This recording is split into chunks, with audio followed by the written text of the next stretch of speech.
What's up? What's up? What's up? What's up?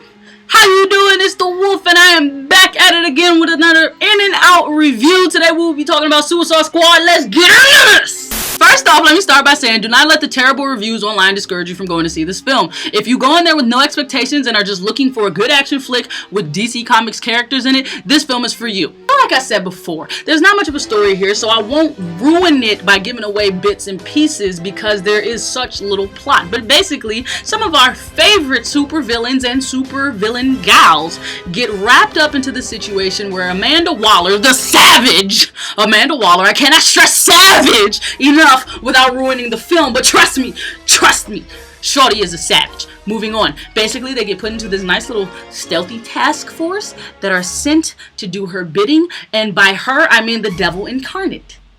Throughout the story, we learn each of our supervillains and supervillain gals' emotional weaknesses, why they're there pretty much, and who they would give up everything for, including Captain Boomerang, who has an embarrassing one.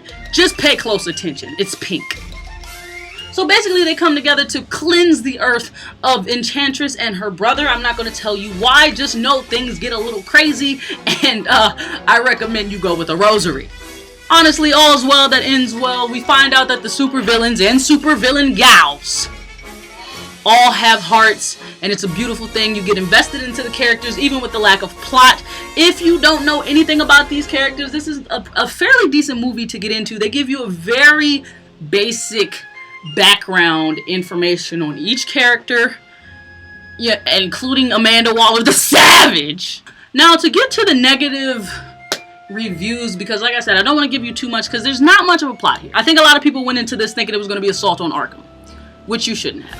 If you wanted to see Assault on Arkham, you definitely, I recommend 100%, go check out Assault on Arkham, the animated film. It is an excellent film. It will give you everything you were looking for. Suicide Squad as itself, and what I saw from the trailers, what I was expecting, was an action film with DC comic characters that I kinda know. Well, actually, in my case, that I really know. And basically the focus to just be lighthearted, fun, with a lot of explosions and death. There's nothing wrong with that. The biggest mistake you can do is going into that film thinking it's going to either be a Deadpool or Avengers type film. This film is neither of those things. Do not go in there thinking that the story and plot will be as thick as Avengers, and do not go in there thinking it's going to be as funny as Deadpool. That is just not what it's there for. It is a mediocre action film. Suicide Squad is trying to introduce new characters, well, not even new, but Suicide Squad is trying to introduce characters that we may love as comic book fans to the masses.